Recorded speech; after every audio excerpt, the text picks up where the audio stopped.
Hi, this is Middle Class Matt Nicholson from don'tbuythehype.blogspot.com and NC Sports Genius 1. And today I'm going to talk about a very unpopular subject. Last time I did a recap of the Duke-Carolina game and talked about some of the fouls that were blown, the refs making bad calls that affected the outcome of the UNC-Duke game. And as a UNC fan, I expected to catch some flack over that because I just want the team that I pull for to win. And Duke fans probably could see that. But the truth about it is that the call that I'm complaining about was Seth Curry taking 4 steps and shooting a 3. The whole crowd saw it, all 20-something thousand people. The announcers saw it. Yet the refs somehow couldn't see this. And this directly affected the outcome of that game. The comment went as something like, well, the refs missed calls on both sides. Yes, but missing a call here and there and missing something that blatantly obvious is totally different.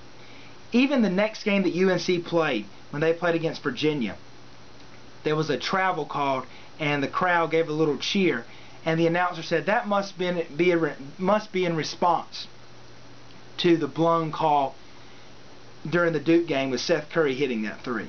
Even the national media sees it. Now, I'm not a big State fan. I don't like their fans at all.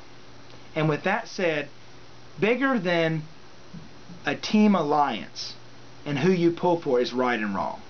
And what was done to State this last Thursday in the Duke game was absolute cheating and was wrong. State was absolutely wearing out Duke inside with their big men. Duke had no answer for it, and they were going to lose the game. They were down by 20 points at one time. So what did the refs do when Duke couldn't stop them? Of course, they're the great equalizer. They put them right on the bench. And this isn't the first time that they've done something like this. This happens all the time.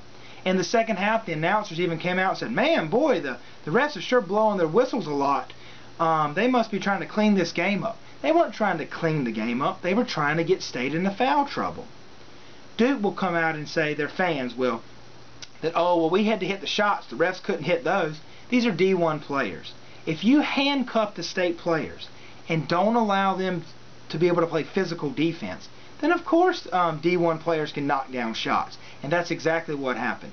State's players were handcuffed by fouls and could not play defense the way they would have. And if they were able to and allowed to, they would have beaten Duke. Duke shot more foul shots than State. Yet Duke is a jump shot shooting team and a three-point shooting team. State was banging the ball inside, which is where you accumulate fouls.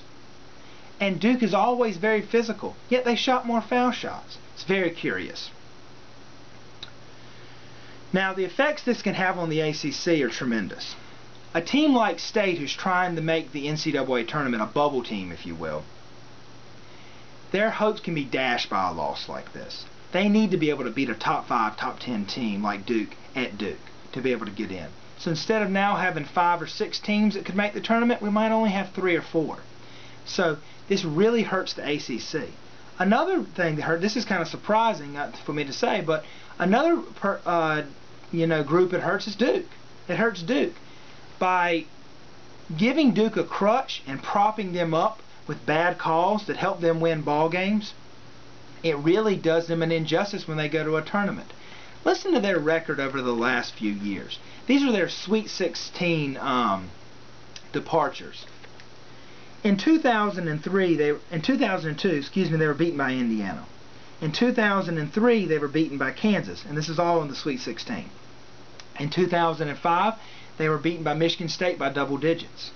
In 2006, beaten by LSU by almost double digits. In 2009, they were beaten by 23 points in the Sweet 16 against Villanova.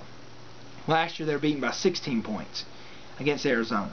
Now, all those early departures in the Sweet 16, what makes that most remarkable is they were 1 and a 2 seed. Many of those times. They get a 1 and 2 seed by the refs making sure they win games in the ACC and they get that high seeding.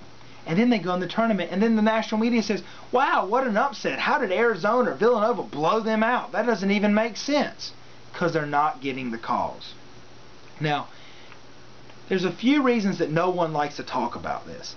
It's almost seen as ill-mannered or a low blow or not very classy to talk about the refs. It sort of challenges the integrity of the game. But that's the thing. If this challenges the integrity of the game, someone should say something about it. And it challenges the integrity of the ACC. A good example of the exact same thing happening that happened at State, or happened with State this Thursday, with Duke in the past, is I think it was in 2006. There was a center that played for Florida State named Alexander Johnson. He was given a phantom foul, and that foul kicked him out of the game. And as a result, Duke had no problem with making a comeback and beating Florida State that game. In that game, they shot 43 foul shots to Florida State's 11.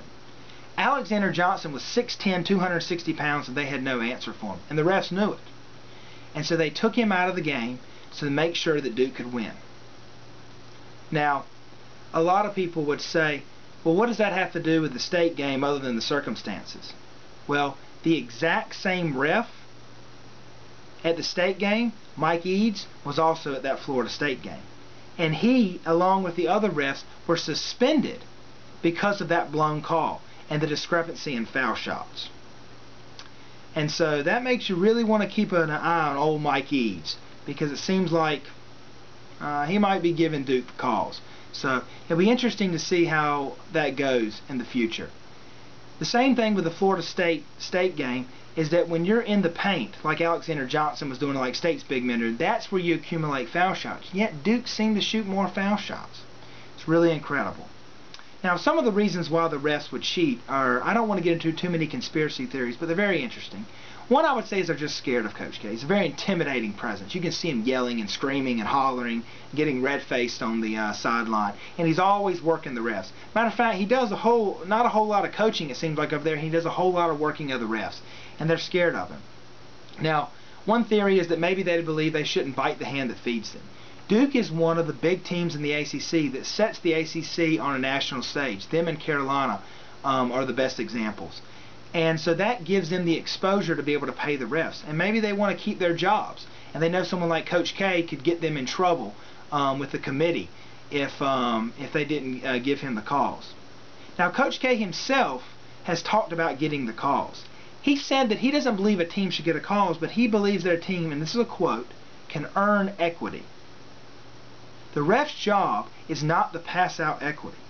The ref's job is to call a fair game for both sides. You shouldn't be earning equity and having the refs cheat for you. He believed that Dean Smith got that. And maybe he did. I don't know. I'm a Carolina fan. But maybe he did. And if he did, that wasn't right any more than this is. Here's another quote for you from a former Duke player who transferred to Seton Hall, Andre Sweet. They asked him, is it really true that Duke gets the calls? He said, of course it's true. It's Duke. It's Coach K. The refs were afraid of him. He could get the calls that no one else could. That's a part of playing for Duke. It seems to me pretty obvious that Duke gets the calls, and it's not right, and something needs to be done about it. I see a lot of talk on message boards, and also this website called thetruthaboutduke.com. I recommend you check that out. But no one on the national scene, for reasons I talked about earlier, and no one in the ACC, other than maybe some local radio shows, are saying anything about it. The local radio show around here in Raleigh said something about it, about when after the State game, they noticed the calls in Duke's favor. But something needs to be done about that. So I recommend that we write the ACC commissioner and the ACC itself and let them know that we're aware of this going on. It's not good for the ACC, and it's not good for basketball. And this is Middle Class Matt from don'tbuythehype.blogspot.com and NC Sports Genius 1. I'll see you next time.